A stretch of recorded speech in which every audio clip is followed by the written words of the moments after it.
Alhamdulillah wa salatu wa salam ala nabiyyina Muhammad wa ala alihi wa sahbihi wa sallam. Amma ba'd, habati fil assalamu alaikum wa rahmatullahi wa barakatuh. As'alullah kareem rabbil arsh al-azim and yatawallana fi dunya wal akhirah. Habati fillah. Continue on in our discussion of some of the detractors and critiques of Sheikh Muhammad ibn Wahab rahmatullahi alayhi. We reach the issue of takfeer. The issue of takfeer. What is his position regarding takfeer? So that what we know is this: does he have commonalities with the Khawarij, or is his takfeer that of Ahl Sunnati wal Jama'ah? Because Allah made takfeer of the Jews and the Christians, Ahl Kitab, and other than them, and the polytheists. And the Prophet ﷺ let us know in countless narrations that people can leave the fold of Islam. So the single most controversial issue associated with Muhammad ibn Wahab rahmatullahi alayhi is his position regarding takfeer. There are numerous sayings attributed to him regarding takfeer from both his detractors and Orthodox scholars, and there appears to be no consensus even amongst Orthodox scholars regarding some of the details of his conditions for takfeer. However, Orthodox scholars do agree that his belief is that of Ahl Sunnati wal Jama'ah. For example, Al-Albani offers his analysis of Ibn Abdul Wahhab's use of the principles of takfeer when he said, then it appears that the Imam Muhammad ibn Wahhab rahmatullahi alayhi supported his position regarding the issue of takfeer with explicit, authentic Sharia proofs. Al-Madkhali said that the methodology of Imam Muhammad, it is the essence of the methodology of Ahl Sunnati wal Jama'ah in this issue, and they do not differ in any way. And all praise belongs to Allah, and the Khawarij differ from this. So these are claims from these mashayikh and researchers. According to the statements of Orthodox scholars, there is no distinction between the methodology of Ibn Abdul Wahhab and that of the Orthodox scholars. Ibn Abdul Wahhab's detractors accuse him of the total takfir of the Arabian Peninsula, especially those who disagreed with him.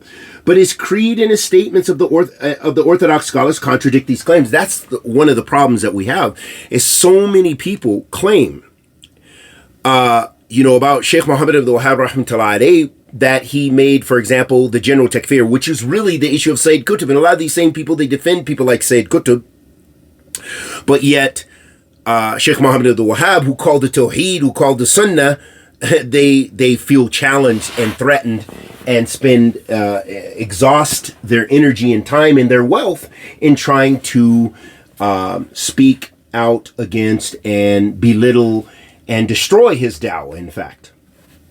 And so you see this. So many of his detractors accuse him of the total takfir of the Arabian Peninsula, especially those who disagreed with him. But his creed and his statements and the statements of the Orthodox scholars contradict these claims. Al-Hussein said, we did not come across any religious verdict from him where he accused the Ottoman Empire of disbelief. This dispels the claim that he made takfir of the Ottoman Empire by those who claim he rebelled against them. Ibn Abdul Wahhab rahmatullahi alayhi said in response to those who accused him of the general takfir, he says, that I accuse of apostasy he who knows the religion of the Messenger sallallahu alaihi wasallam, then after knowing it he curses it and prohibits the people from it and makes his actions a habit, cursing and prohibiting people from the religion. This is who I make takfir of, and most of the community is not like that. So meaning most of the people are not like that.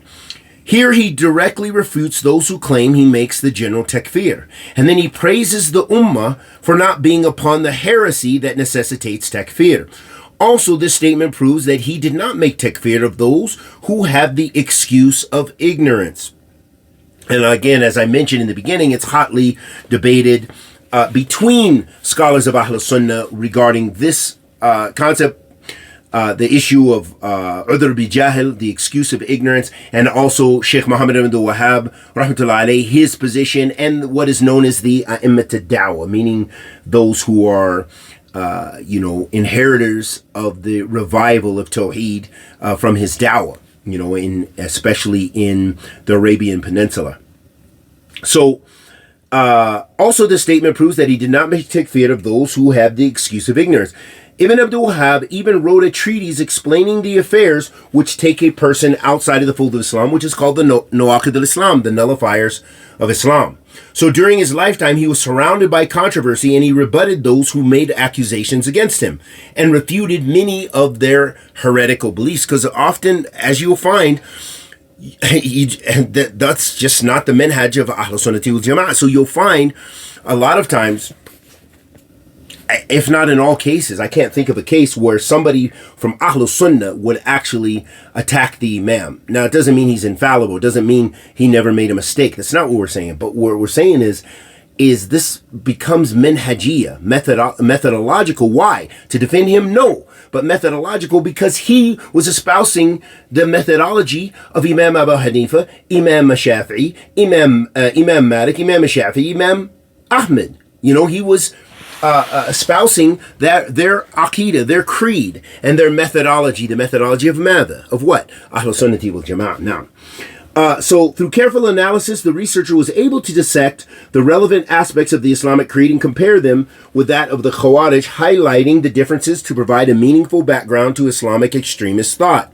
In addition, the research gained insight into the issue of takfir and the complexities that underlie it, and how groups like the Khawarij deviate from the orthodox view due to their oversimplification of the matters associated with takfir and faith.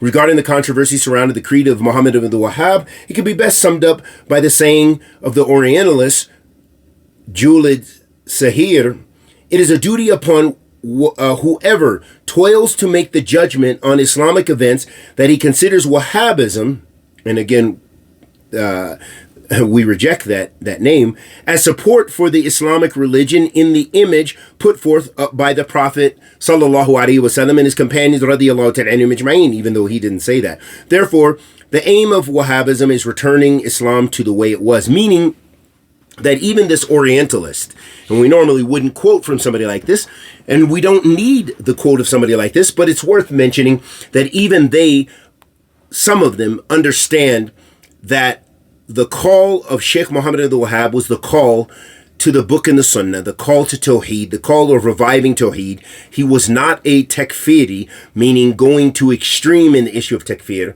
The issue of takfir is an issue of Allah's religion, and it has dawabit, it has criterion, and it has mu'ana, it has prohibitors, and he followed those criterion in making his adjudications of takfir.